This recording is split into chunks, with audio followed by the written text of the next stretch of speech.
धर्मनगरी भिलवाड़ा में परम श्री टेकरी के हनुमान जी भागवत कथा समिति के तत्वावधान में 7 दिवसीय श्रीमद् भागवत कथा ज्ञान गंगा महोत्सव में कथावाचक करने आए पूज्य शांतिदूत पंडित देवकीनंदन ठाकुर जी महाराज ने सोमवार को ठहराव स्थल रामेश्वरम में मीडिया कर्मियों से बातचीत के दौरान बॉलीवुड पर सनातन धर्म का अपमान करने का आरोप लगाते हुए तुरंत ईश निंदा कानून बनाने की मांग उठाई। उन्होंने देश में सीमित संसाधनों का बेहतर उपयोग हो, इसके लिए जनसंख्या नियंत्रण कानून बनाने की भी मांग की। ठाकुर जी ने कहा कि सनातन परंपराओं एवं हमारी भावनाओं का जिस तरह अपमान हो रहा है, उसमें बॉलीवुड की अग्रणी भूमिका है। फिल्मों के माध्यम से सनातन धर्म में आस्था रखने वालों की भावनाओं को ठेस पहुंचाई जा रही है। बॉलीवुड ने भगवान राम, कृष्ण, शिव, देवी दुर्गा सभी को फिल्मों के माध्यम से अपमानित किया है। उन्होंने आने वाले फिल्म आदि पुरुष के ट्रेलर की चर्चा करते हुए कहा कि इसमें भगवान राम का चित्रण जिस तरह हुआ है वह हमारी भावनाओं को चोट पहुंचाने वाला है। जितने भी प्रदेशों के मुख्यमंत्री हैं, उन्हें सनातनियों की भावनाओं का सम्मान करते हुए अपने अपने राज्य में इस फिल्म को रिलीज की अनुमति नहीं देनी चाहिए। किसी भी धर्म के प्रतीकों एवं देवी देवताओं का अपमान नहीं हो, इसके लिए ईश निंदा कानून बनाया जाना चाहिए।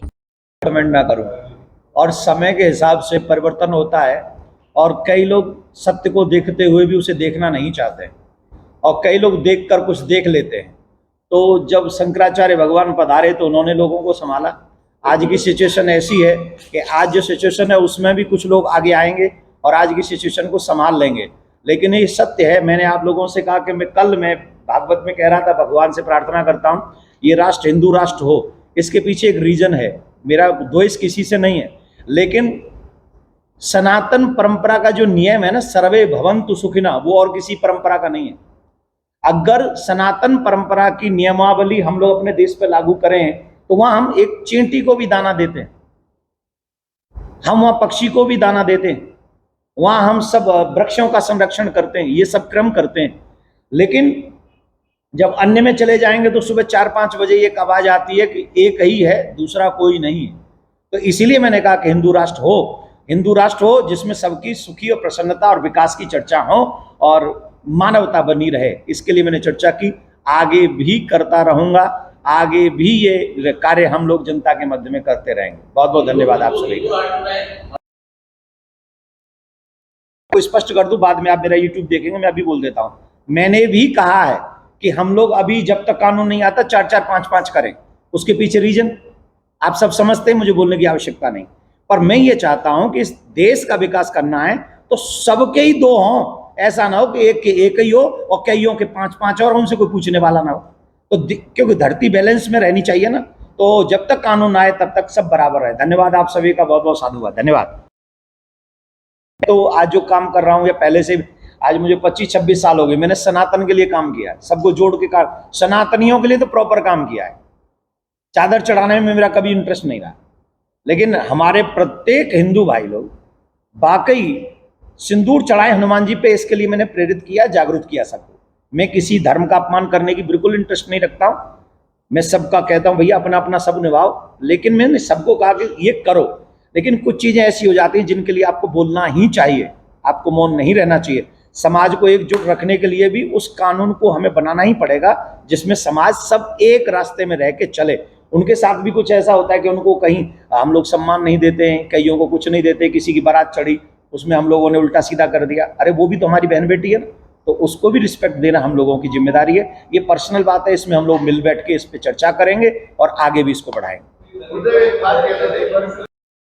हमारे तोड़े जा रहे हैं, पाकिस्तान में सबसे ज्यादा मंदिर हमारे तोड़े जा रहे हैं, हमारे देवी देवताओं का अपमान किया जाता है, उन्हें तोड़कर सड़क पे फेंक दिया जाता है। और इतना ही नहीं है, सरेआम मंदिर में आकर मांस इत्यादि फेंक दिया जाता है पाकिस्तान में, बांग्लादेश में, और मुझे ज्यादा नहीं कहना चाहिए, अब तो भारत में भी वो कई जगह पे देखने को मिल जाता है। जब हम किसी को हर्ट नहीं कर रहे हैं तो तुम हमें हर्ट क्यों कर रहे हो? तो इसी के लिए सब संविधान तो सबके, हमारे भारत का संविधान ही है, सबकी सुरक्षा करेगा, सबकी भावनाओं का आदर करेगा, तो हमारी भी भावनाओं का आदर करे।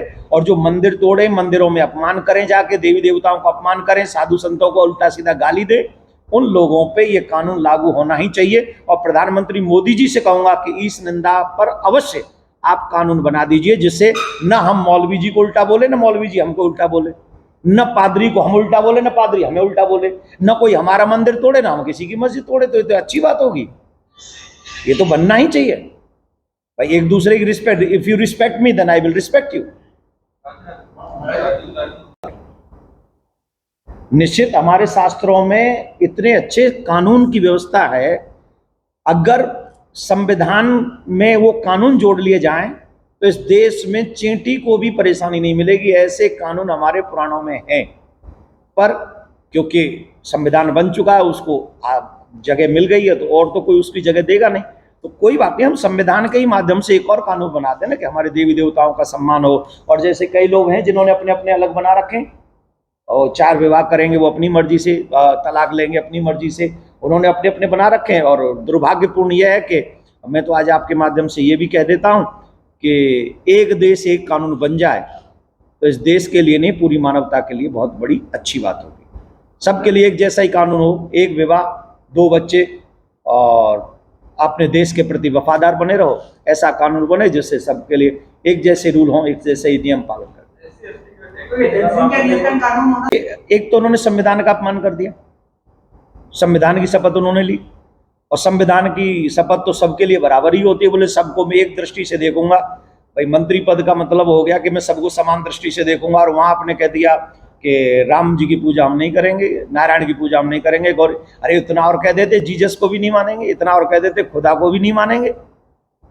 वो तो आपने नहीं कहा। इसका मतलब है आप पर्टिकुलर एक टारगेट लेकर चल रहे हैं, और ऐसे लोगों को समाज में थोड़ा सा, उन्हीं की समाज के लोगों को समझाना पड़ेगा कि समाज को बांटने का काम न करें, सनातनियों को एक साथ होना चाहिए। और मैंने तो सुना है कि उन्होंने इस्तीफा दे दिया है, तो उनके इस्तीफे का मैं स्वागत करता हूँ। लेकिन हमको लगता है कि अगर आप लोग मुझे कहीं फॉलो कर रहे हो, थोड़ा बहुत भी कभी देखा हो आपने मुझे कहीं टीवी चैनलों पर या कहीं भी, मैं अपनी आवाज को हर जगह से पुख्ता तरीके से उठा रहा हूं, वो भी धर्म की रक्षा के लिए, सनातन की रक्षा के लिए, युवाओं को सद्मार्गी बनाने के लिए। और उसके लिए मुझे भी दुबई से धमकी आई है, मुझे मार देने की धमकी आई, लेकिन मुझे उसकी कोई परवाह नहीं। मैं अपने प्राणों से ज्यादा अपने सनातन से प्यार करता हूं, और मुझे लगता है कि अगर सनातन जिंदा रहा तो पूरे विश्व में मानवता जिंदा रहेगी। अगर सनातन जिंदा नहीं रहा तो विश्व में मानवता जिंदा नहीं रहेगी। क्योंकि यहां तो क्या हो रहा है आप सब जानते हैं, क्या हो रहा है यहाँ पे। कोई व्यक्ति कहता है मेरा धर्म श्रेष्ठ, कोई कहता है मेरा धर्म श्रेष्ठ, कोई कहता है जो मुझे नहीं मानता मैं उसे मार डालूंगा, कोई कहता है तुम मुझे नहीं मानते तुम किसी काम के नहीं हो। तो ये पद्धति में सिर्फ सनातन ही ऐसा है जो सर्वे भवन्तु सुखिनः, हम सबको सुखी रखने की चेष्टा करता है। एनी हाउ हम कोर्ट के माध्यम से, क्योंकि भाईचारे की बात हो रही थी, भाईचारा निभाओ, भाईचारा निभाओ। मैंने कई बार कहा है हमें सिर्फ चारा समझा गया है, आजादी के बाद से सिर्फ चारा समझा गया है, और चारा समझ के ही हमारा भक्षण किया जा रहा है। अगर भाईचारा निभाना है तो हम मक्का में तो जाके शिव की पूजा नहीं कर सकते ना, शिव की पूजा काशी में होगी और कृष्ण की पूजा मथुरा में होगी। मैंने कई बार कहा आप हमारे साथ भाईचारा निभाओ, मथुरा, काशी और अयोध्या हमको दे दो, हम आपके साथ में प्यार से रहेंगे और हम आपकी मस्जिद बनवा के देंगे। व्हाट्स रॉन्ग, इसमें क्या गलत था? लेकिन इस बात को स्वीकार नहीं किया गया। अब क्योंकि कोर्ट के माध्यम से अयोध्या मिल गया तो कोर्ट के माध्यम से काशी भी लेंगे और कोर्ट के माध्यम से मथुरा को भी। मथुरा में तो कोई अधिकार है ही नहीं, मथुरा तो आज भी उस जगह का जहां वो मस्जिद बनी हुई उसका किराया मथुरा जन्मभूमि देती है, तो वहां तो मालिकाना अधिकार ही कृष्ण जन्मभूमि का है, वहां किसी का अधिकार है ही नहीं, वहां तो किराएदार भी नहीं है, किराया भी नहीं देते हैं। तो वो कोर्ट के माध्यम से दोनों जगह अवश्य लेंगे, और सनातनियों की शान यही है। क्योंकि आपके इस कमरे में हम और आप बैठे हैं, इस कमरे में अगर हम आप और बैठे हैं तो मुझे एक बात जाननी है आपसे, इसमें और कितने लोग ले आओगे आप?